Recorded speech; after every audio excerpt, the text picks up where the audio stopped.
The grand jury grew out of our English Anglo-American tradition, but the way in which grand juries are used today is a uniquely American process. For example, anyone who is a citizen of the United States has a right to serve on a grand jury, and grand jurors are summoned typically by using voter registration rolls. Once summoned for duty, as long as a person indicates that he or she can be fair, he may be selected to serve on a grand jury.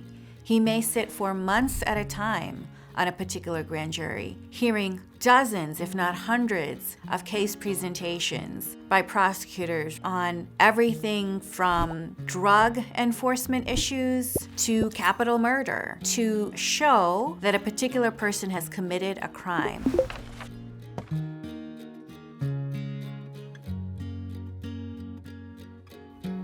A grand juror has no say over the types of cases presented to him or her.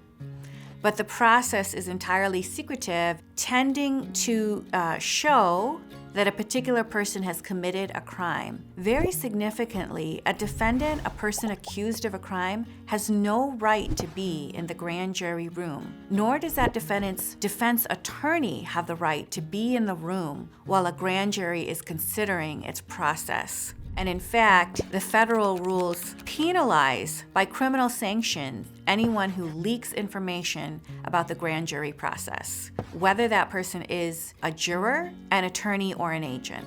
Some have complained that the grand jury process is entirely one-sided, allowing the government to present its version of the story to citizens who have no ability to gather information on their own, but rely entirely on the process, the people, and the evidence presented by the government.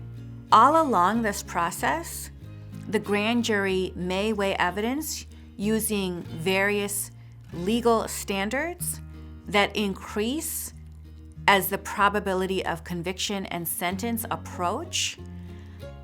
But every step of the way, the people have a voice in helping to control the judicial branch. The grand jury represents the American ideal of the people controlling every branch of government. The people, in a sense, control the legislative branch of government by using their voice to elect their duly elected representatives.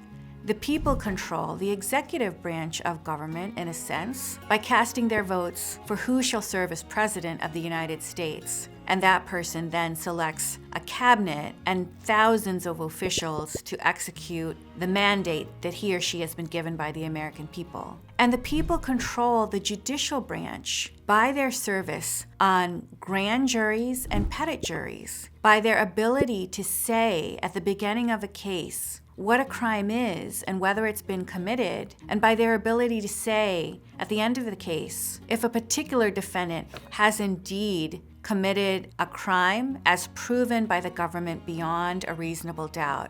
Ultimately, a guilty verdict represents the community's judgment on whether a defendant is guilty of a particular crime.